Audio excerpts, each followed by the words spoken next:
குன்றக்குடியான் என்பார், பழனிமலைநாதன் என்பார், வடபழனி ஆண்டவன் என்பார், சரவண பவன் என்பார், நிமலன் சுவாமி என்பார், தண்டாயுதபாணி என்பார்,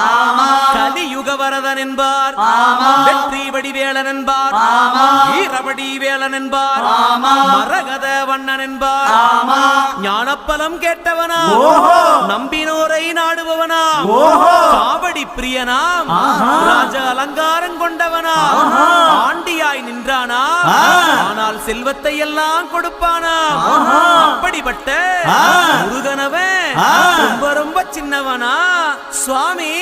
சின்ன சின்ன முருகைய